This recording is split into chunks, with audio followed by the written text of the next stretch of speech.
If you've ever been to a conference, then you'll know that most conferences are extremely boring, with presenters who go on and on and on, and subjects which basically fail to captivate the audience. The good news is, TED is no ordinary conference. And basically, if you're going to speak at TED, or at an independently organized TEDx event, then yours needs to be no ordinary talk. My name is Phil Waknell. I'm at Ideas on Stage, and one of the things I do is I coach speakers for major conferences, including quite a number of TEDx events in Paris and around Europe. So I'm going to give you a few ideas today on how to make your TED Talk exceptional. The first thing to remember about any TED event and any talk is that it is not an academic lecture, right? Many speakers are actually academics at a TEDx event. Many speakers are used to speaking in public and teaching, etc. It's not the same. TEDx is more like a show. You're there to give a show all about ideas. You're not there to teach people. You're not there to give them lots of information about your specialist subject. You're not there to try to make them become experts. You're there to inspire them. You're there to make them interested, to fascinate them, to make them want to go out and know more and find out more, and to make them spread your ideas. That's what it's all about. It's really about inspiration, not information. And the thing is, your audience is very, very different. You can't characterize a TED or a TEDx audience because you'll have people young and less young. You'll have people from all walks of life, students of various subjects, young entrepreneurs. You'll have various people who work in big organizations. You'll have academics. You'll have scientists. You name it. You'll have a complete different audience, a completely heterogeneous audience. And what you need to remember as a speaker is that you cannot assume any level of knowledge on the part of your audience. You've got to start from where they are, and you can't afford to assume where they are. So this is not a lecture where you're teaching people who already know something about your subject to know a bit more. You kind of need to assume that they know nothing. It's a very different level in the audience. But what you can assume is that although they're very different, they're all curious. They're all there to find out more. They are thirsty for new ideas. So if you can share some new ideas with them, something where they think, wow, I didn't know that, but I'm glad I do now, then you'll be succeeding in giving a memorable TED Talk. So that's what we need to aim for. You're there to inspire them and to play to their curiosity to find out something new. Now, there are three arts that you can use to your advantage to make sure that your TED Talk works extremely well. The first is story, the art of storytelling. The art of choosing what it is you're going to say, how you're going to structure it, and how you're going to illustrate what you say with images, with examples, with anecdotes, in order to make those messages stick. The second is the speaker, because even with the most fantastic presentation, a very boring speaker with a monotonous voice who doesn't seem to be very interested just is not going to fascinate the audience. So you really do need to make an effort to be the best speaker you can, even though you're not the star. The ideas are the stars at TED, not the speakers. But you need to make sure that your level of delivery of the message is up to the amazing standard of the idea itself. And then the third art is the art of using visual aids, like slides, but not only slides, in order to get your message across in a very memorable way. We'll talk a little bit more about each of these in just a moment. But before we do, what you'll notice here is that all of these three arts are in the service of a message. It's all about choosing 1, 2, or 3 key messages to get across to your audience. No more than 3. In a TED Talk with no more than 18 minutes, you don't have time to get lots of messages across.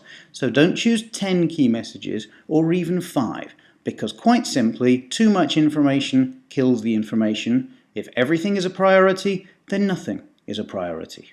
So choose what are the 2 or 3 key things that you want people to remember 1, 2, 3, 7 days after your talk. And if you can make sure that those key messages stick, then you will be delivering a memorable TED Talk. And that's what it's all about. It's not about entertaining people and then having them forget you. You want to be memorable. So work on how you're going to make those messages stick. And a great way to do that is to use the art of storytelling. So a couple of words about storytelling. The first is all about structure. Any story needs a structure. Aristotle said that any story or any lecture always has an introduction, a development, and a conclusion. Well, you know what? That's pretty much the same for any presentation as well. Although there are too many presentations which finish off just like, oh, right, well, that was my last slide. Anyone got any questions? That's not a good conclusion. You really need to work on that conclusion. Now, the introduction, though, is the key part. Now, a TED introduction, you do not get up on stage and say, "Hi everyone, my name's Phil, and I'm here today to talk to you about..." You don't do that, right? At TED, what you do is, right, somebody is going to introduce you. You will get up on stage while the audience applauds after that introduction. You will then stand still on stage as the applause dies down. You take a deep breath, smile, and then start talking. You start straight into your presentation. No introductions, no "Hi, good afternoon, happy to be with you." Because remember, your key audience is not necessarily the people in the room, although you need to make sure that they enjoy what you're doing. It's very important. But you may have 10 times or 100 or 1,000 times more people who will be watching the video on the web later on.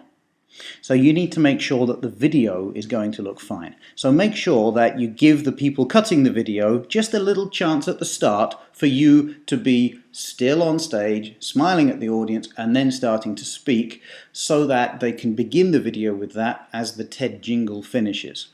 And then you just start into the subject. Right? You don't introduce the subject in a, "Right, today the subject of my talk is..." Just start straight into it. And for the same reason, you probably don't need a title slide. There will usually be a slide on the screen which has your name on it.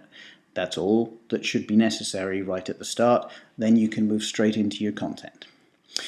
But the first impression really is very, very important. And you need, in those first 30 seconds, to make sure that people are going to be interested in listening to the rest of your talk. That is the key. You need to set the talk up in those first 30 seconds so that everyone thinks, okay, now this is going to be interesting. I'm really going to listen to this. Because if it doesn't sound as if it's going to be great, and it's not up to the standard of the other fantastic talks that people will be having during the day, then maybe they just won't listen instead. Maybe they'll switch off. Maybe they'll read the Twitter feed on their iPhone. So you've really got to make them sit up and listen. Make them pay attention. Do something different. Do something unexpected. And try to make sure that after those first 30 seconds you have their undivided attention. Now, I'd like you to think of an analogy here, the analogy of a match, because if you think of your presentation as a match, right, you strike a match, what happens? It bursts into flame. That could be a great introduction, right? It bursts into flame and it got full of energy and it's great. Well, a match just then will carry on burning all the way along its length. That's the body of your talk where you've got to make it keep burning. And then what happens when a match finishes? Well, basically it just dies down. Well, your presentation can't afford to do that. You need to make sure you're giving it a great conclusion. And that's why you need to think of it more not as a one-headed match, but as a two-headed match. So you need to imagine that, yes, it's going to burst into life at the start. It's going to keep on burning. And then right at the end, it's going to go out with a bang, right? Imagine that it's got that other head on the match. And as the flame burns down to it, it bursts into a big flame again before the end. And that is what is going to make the audience want to clap. You've got to make them clap at the end. Your conclusion has to be key. Remind them of the key points. Bring them to the conclusion. Give them a call to action if possible. Make it relevant to them. Don't leave them thinking, well, that was fine, but so what? Right? Make it relevant to them. What can they do in order to push that idea forward and spread it? Right? TED is about ideas worth spreading. The spreading only happens a little bit by you spreading it on stage. It happens mostly by all of the people who see it and who watch the video spreading it themselves. So what can they do to spread the idea? And then you've got to have a last sentence which is really going to make them want to clap. Right? It's been well prepared, well said, using nice rhetoric, and it's clear that it's the last sentence. And then the simple word thank you. Right? Just a last sentence, thank you. And then they will clap. You do not want to leave your audience in a state of thinking, oh, has he finished? No one else is clapping. I'll wait until everyone else does. Because no one wants to be the lone idiot in the middle who does a seal impression with a single clap and then looks, no, it wasn't me, honest. People are like sheep when it comes to clapping at the end of a talk, but it's really important to make it happen right. So make sure your conclusion is crisp and clear, and then the little word thank you, and then they'll know that's my cue, I'm going to clap, and everyone else is going to clap as well. So your conclusion is key. I always recommend learn your introduction, learn your conclusion. If you can learn all the stuff in the middle as well, and if you're good with that kind of style, fine. But at least the introduction and the conclusion, so you know how you're starting off, you know how you're going to finish, and if you have those, then the rest will probably look after itself as long as you've done a bit of preparation. Another aspect of storytelling is what I call stickification. Right? This is the art of making your message stick. So having a clear structure is important. Having a great introduction and conclusion. But if you've got those three messages, you've got to try to find a way to make them stick. And I mean, there are various examples of how people did this. Bill Gates, for example, when he was in TED in 2009, what was he doing? Bill Gates, he needed to make people feel the danger of mosquitoes carrying malaria. So he released mosquitoes into the audience. Wasn't that a fantastic idea? You can be sure people remembered that, and it really brought the idea home to them about mosquitoes bearing malaria, and malaria really being a big problem. You've also got Jamie Oliver, right? Jamie Oliver, who was talking at TED about sugar in school milk. He could have just shown a graph talking about how much sugar people used. Instead, he actually brought some sugar on stage and said, this is how much your kids are ingurgitating per day, per week, per month. And then look, here's the whole wheelbarrow to say how much they're ingurgitating before, I think it was the age of 5. That has far more impact than a graph, far more impact than a table of data, and it makes people remember it. It has a really high impact. Everyone will remember the wheelbarrow of sugar on the stage and thinking, wow, that is a lot of sugar. So I'm not saying you should release mosquitoes or pour wheelbarrows of sugar on the stage, but there are no rules saying you can't do that. So what can you do? What can you do? Maybe a physical action, or maybe asking the audience an interesting question, or something, as long as it works well on video, which is going to make your messages stick, right? That is what we call a TED moment. And every good TED or TEDx event has a number of those really memorable TED moments. What can you do to make your talk have that kind of TED moment? So that's all I'm going to say right now about storytelling. Let's move on and talk a bit about the visuals, okay? Because many TED Talks will use slides. Now, some will use visual aids which are not slides. Some will use props. People like Hans Rosling are great at using props in their talk. I've seen many great TED Talks where people have, for example, Bob David's bringing a chain on stage. He didn't use slides, but he did have something which helped him to get his message across, and I encourage you to look at his fantastic TEDx ESCP talk using a chain. You have Jill Bolt, who brought an actual human brain on stage. Well, people remember that too. Now, again, you don't need to bring chains or brains on stage, but at least use your brain and think, how can I make this stick with something that people will remember seeing as well? But you'll probably end up using some slides as well. A lot of great TED Talks do use slides, but they don't use any kind of slides. They certainly don't use slides like this. This is a slidument. A slidument aims to be a slide and a document. And if you've ever worked in pretty much any company or any business school in the world, you'll have seen lots of slides which look like this, where it tries to be 50% slide and 50% document, aiming to make sure that you can actually distribute the same PowerPoint file and actually deliver information without people hearing what you're saying, even for people who weren't there in the room at the time. And the problem is, it doesn't make a good slide, because the more information you put on the slide, the more text you put on there, the more people will try to read it, and the less they will listen to you. Maybe there is a parallel universe where people can listen and read at the same time. It's not this one. So, a slidument, 50% slide, 50% document, 0% effective. So forget sliduments. You do not have any sliduments at TED. Okay? You do not have slides with all sorts of bullet points. The correct number of bullet points for a slide is 0. Right? It's not 1, it's not 3, it's not 5, it's 0. Because people do not remember bullet points. They will forget almost everything. So very simply, your job is to stop the bullets. Okay? Forget that. That is not going to make a good slide. Instead, remember the words of Antoine de Saint-Exupéry. When it comes to design, perfection is achieved not when there is nothing more to add, but when there is nothing left to take away. So make them as simple as you can. But the reason we make things all complicated on the slides and we put all sorts of extra things on, like a page number and a date and the name of the speaker and stuff like that, is because we assume that the slide is also going to be the document that we're going to give out later. Well, here we're at TED. We don't have handouts. The slides exist only as a visual backdrop to you and your talk. They are there to make it more interesting, more memorable, and more effective.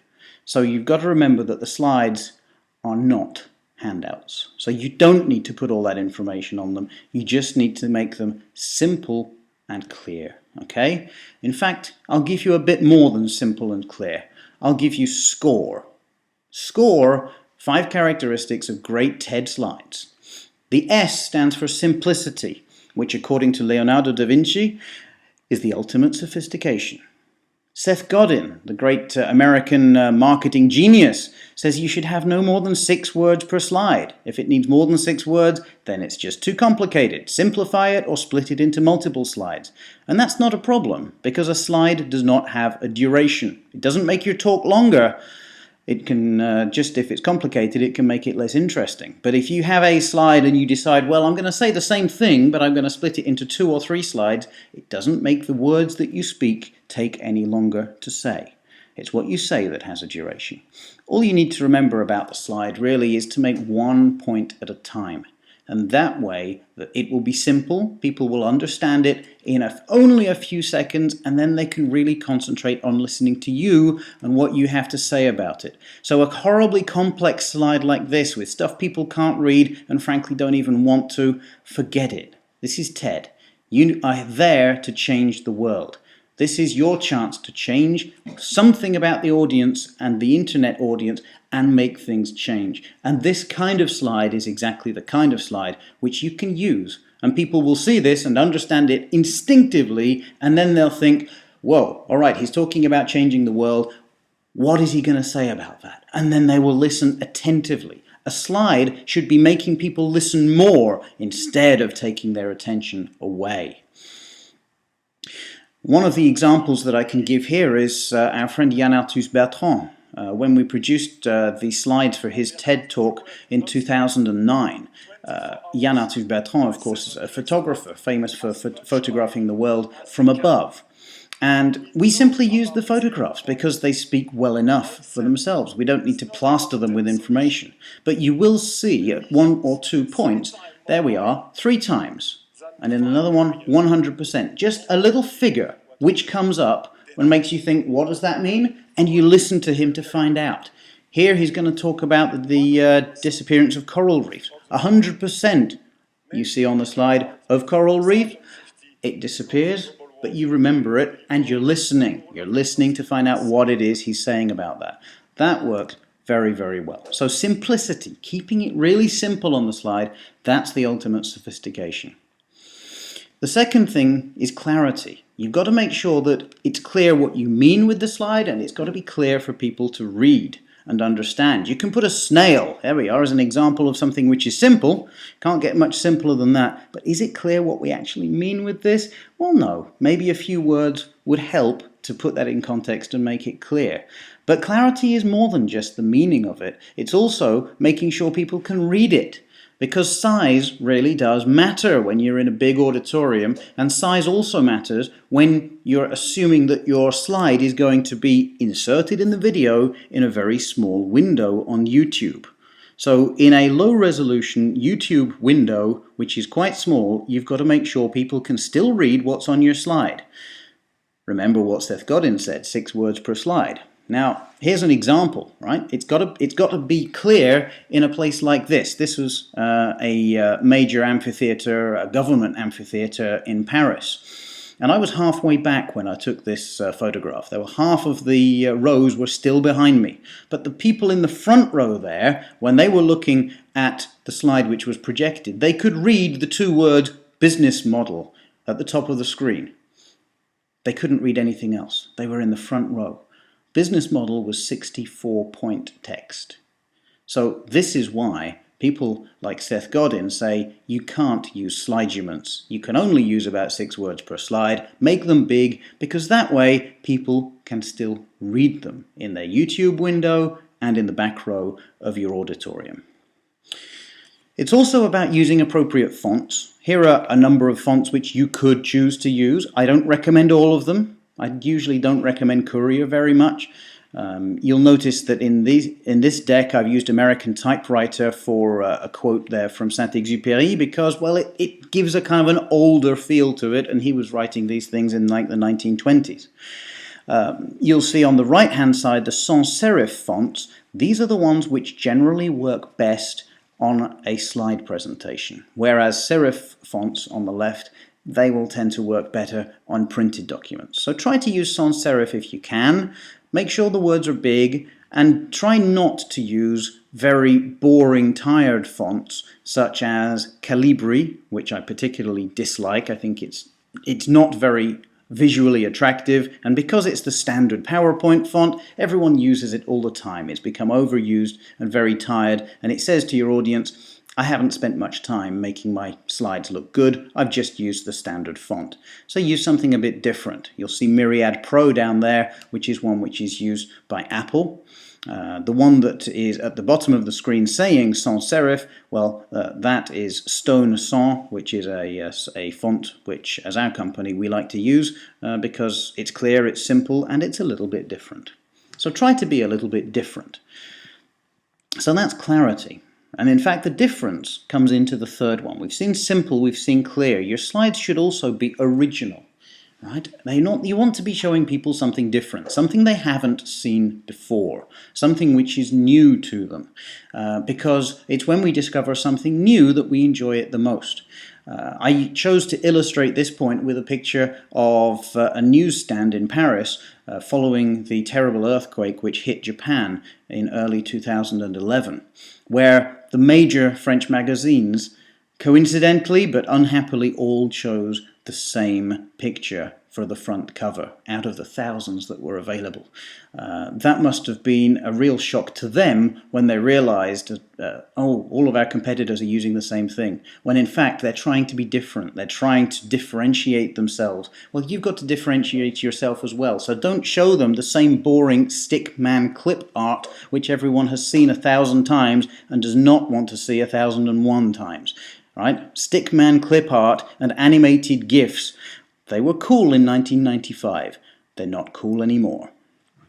So give them something original, something new, something which is your style.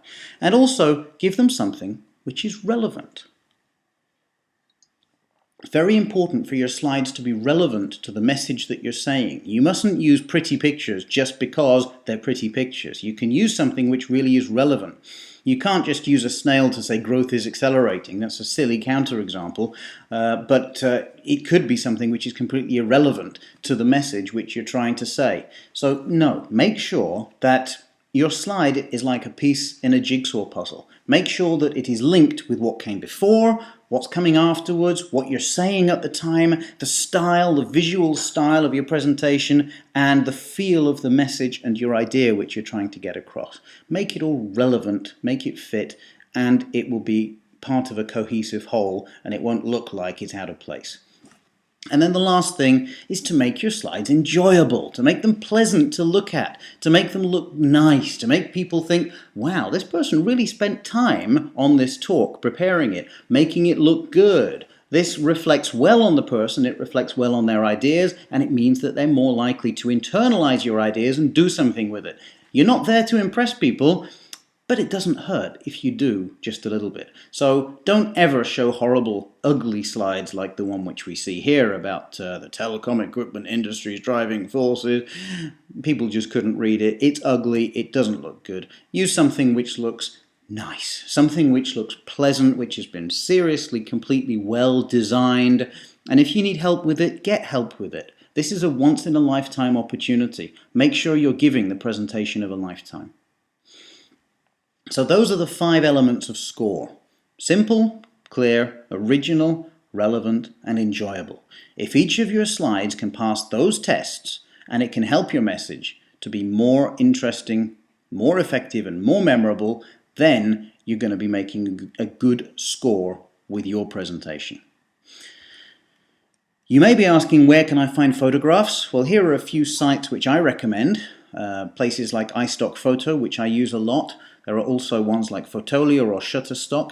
You'll have to pay for the pictures, but that's fine because photographers have a right to earn a living as well. And if you're going to use their photographs, then it's perfectly normal to pay them a few dollars or a few euros to be able to use their work. There are some photographers who share work for free on sites like Stock Exchange, sxc.hu, which is now the free arm of iStock Photo. They've got some good things on there. Some of them you don't need to cite the authors, which can be worth looking at. CompFight is a Flickr search engine. It's a very good Flickr search engine. You can choose to look only for images which are shared under a Creative Commons license, but you still generally need to credit the authors in those cases, and that's something which on a slide doesn't look great. One thing, however, you absolutely must do is respect copyright. You cannot just go to Google Images, search for something, and take the image and use it. Now, I can use an image on my blog. I can buy a photograph from iStock Photo. I can use it on my blog, for example, and that's perfectly legal because it's within the licensing terms. You cannot visit my blog, copy the photograph, and then use it for something else. That's not legal, right? So you can't just assume that because it's searchable via Google Images that you're able to use it in your talk. You're not. That's actually breaking the law. And TED will not allow that. TED will not allow a video to go online, and they shouldn't allow it even to be presented in a TED or a TEDx conference if those images that you're using are not properly licensed. So please, photographers have a right to earn a living. Respect that. Respect their copyright. It is very important, and it really doesn't cost very much. So really, that's something which I think is absolutely key. And then the last thing about photographs, don't forget to use your own ones. Your own photographs, you're sure they're original because no one's ever seen those before, and you're sure about the copyright, so you should be okay in terms of using them without having to pay for them. The fact that they're yours means that you actually have an excuse for them not being the world's most wonderful professional photographs because they're yours. They're separate, they're new, and that's a good thing. So try and use your own photographs if and when you can. A word about the background. Now, the background of this slide, you'll probably be thinking is black. Yeah, fair enough. On a computer screen, actually, the background is black. However, when you're projecting onto a projector screen, you're projecting onto a white screen, unless it is one of the new LCD or plasma screens. If you're in an amphitheater, almost certainly you're presenting onto a white screen. So you're presenting something on white. Do you need to be putting a completely white background, right? Really bright light background around what you're doing, or not? Most times you don't. Most times you don't. White on black seems to look just as good as black on white. It's just as easy. And if you are in a bright, or let's say a dark amphitheater, a darkened auditorium like a theater, which is most times what happens at a TED or a TEDx event, you do not want to be blinding your audience with an awful lot of light. So if it's not necessary, don't use a white background. Please try to avoid it if you can, because you'll tire your audience's eyes. Sometimes you'll dazzle them, and it can be extremely unpleasant in a darkened theatre. What's worse is, imagine the situation for the cameraman, because hey, guess what? You're being filmed. And if the screen is that much brighter than you, even if you've got the spotlights on you, then the contrast for the cameraman is going to be very, very difficult for them to manage it. And I've seen some great TED Talks where the videos didn't come out very well because what was on the screen was simply too bright compared to the speaker, and the speaker just appeared as some kind of shadowy silhouette on the stage. Really quite disappointing when that happens after the fact. So make sure that your slide is not too bright so that you can look just as bright as the slide does. So that's why a black background or a dark background are certainly kinder to your audience and better for the video overall.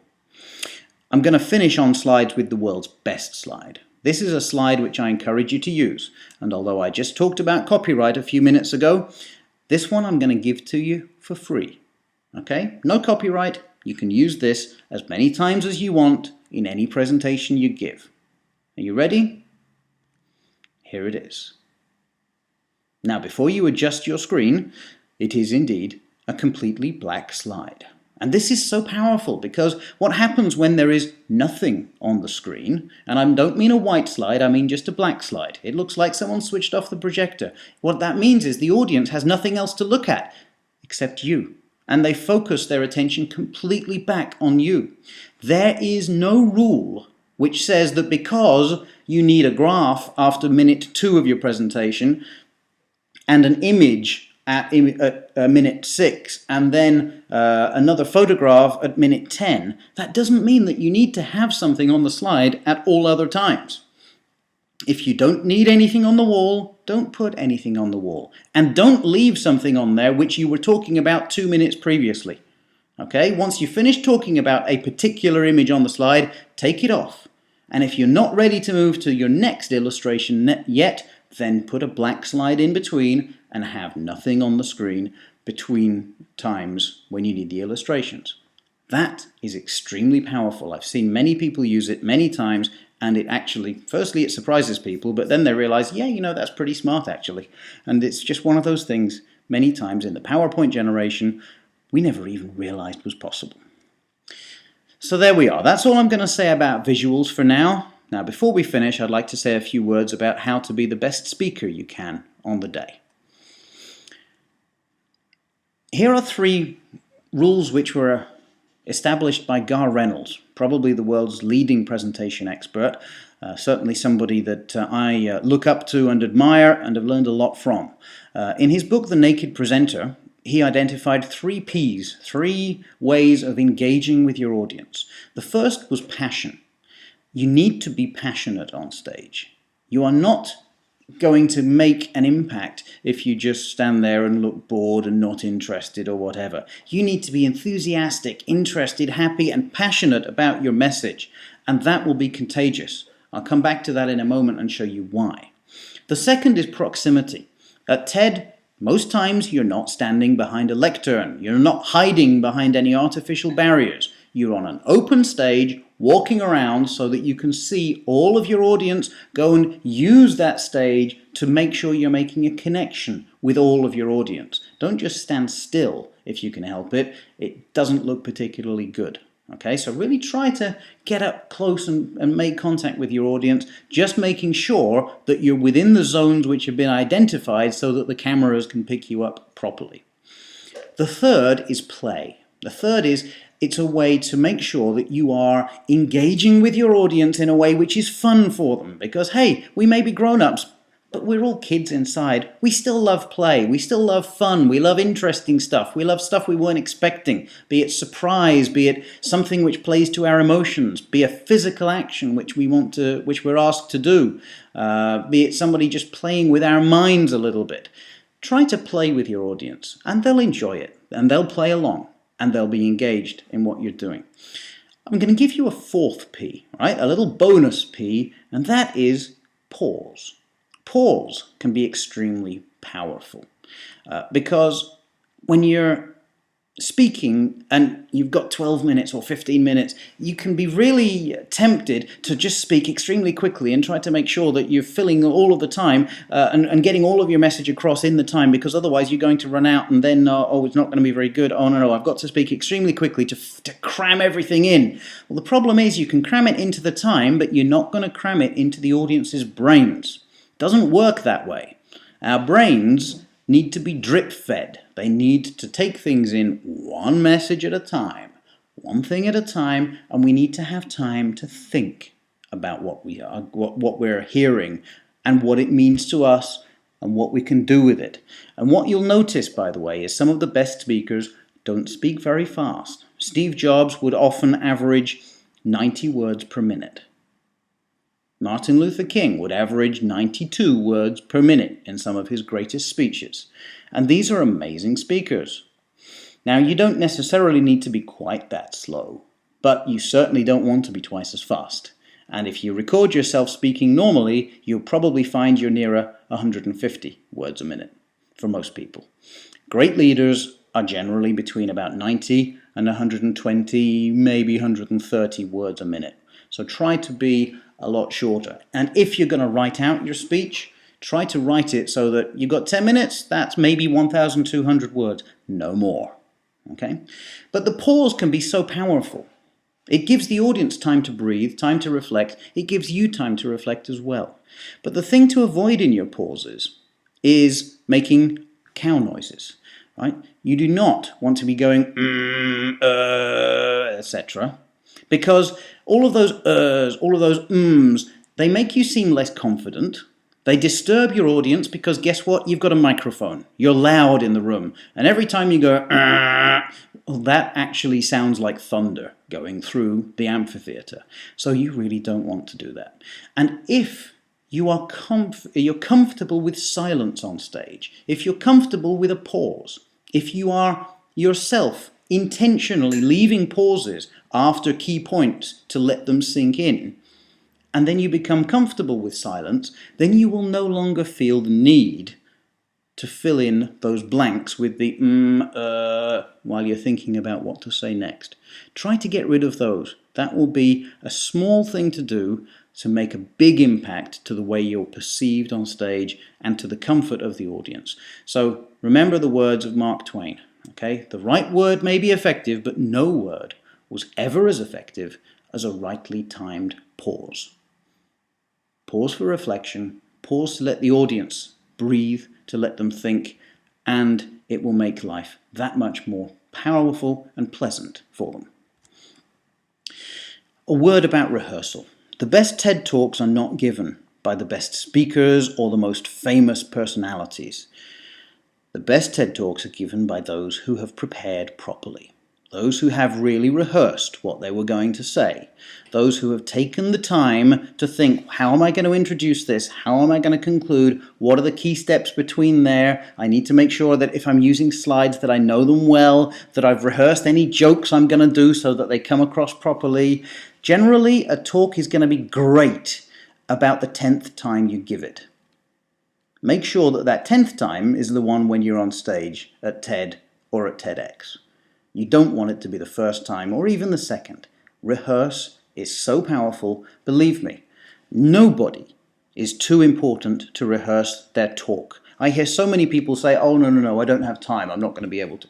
Nobody is too important. You are not on stage because you're important. You're on stage because your audience is important and because your message is important and you want them to go spread your idea. If your idea is worth spreading, then it's also worth rehearsing your talk. So please, really, if there's only one thing you take out of what I say today, it is please, please, please do rehearse it. Take the opportunities you have from the organizers of your TEDx event and make sure that you take advantage of that and rehearse on your own. Record yourself. It'll make such a difference.